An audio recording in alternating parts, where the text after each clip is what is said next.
Hi guys, for this video mauna siya ang sayok sa kabuntagon nga nagmata ko. Humanaday ko liwan guys, so nangapin ako kay para mabugnawan ang akong tiyan kahit yung ulan-ulan maning panahon na guys. So nagworry ko ring dapita kay ang ulan haskang kusuga man unya ang akong duty alas 6 sa buntag. So mauna siya guys, nagkapi-kapi sa ako mientras wala pa yun nito ang ulan. Alas 5 na din siyang dapita. Muna siyang medyo na nampilig na ta kay basin o dili ta ka duty tungod sa ulan nga kusog kaayo. Lison man pug kaayo nga mo duty ta nga ulan kaayo kay wala ra pa putay raincoat. And of course ang nagpuyo mi sa bungtod sa kanturato layo kaayo sa highway. Munang kinahanglan jud nga mag-amping kay grabe ni kabungtod ang amo ang gipuy-an. So guys, diring dapita nagkape-kape sa ta.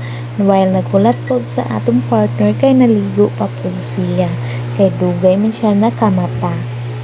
So medyo hubag-hubag pa yun ang mata ni auntie kay mao pa jud taon jud na pagmata niya. Grabing kasayuha, alas 4 dapat nakamata na kay para makaligo and of course makapangapi na. So diring dapita ako na pud gitanaw ang kalangitan haska man yung dag-uma.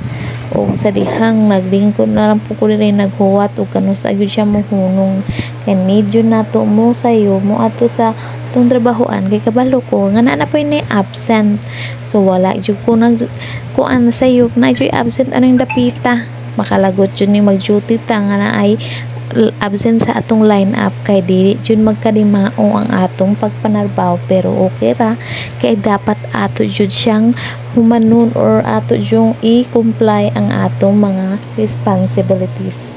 So kanay siyang dapitan na nudlay na ko para ready na iniguman sa ulan kay medyo nito ang tuang naman siya, bahala na lang ug mabasa tagamay inigabot sa ato ang gitrabahoan. Ang importante safety yun ang ato ang kaugalingon. Okay, so mao na ang akong mga anak nagtulog pa in town. Ako prepare na ko usahay makamata ko na sila sayo kung magsayo ko og duty. Pero ka this time tulog na tulog jud ang ako ang mga baby langga. So ingon anak na lang ako lang siyang gihalok-halokan kay ganahan jud ko nga mo duty nang nakakiss akong baby langga pero wala jud siya nagpakuan oy.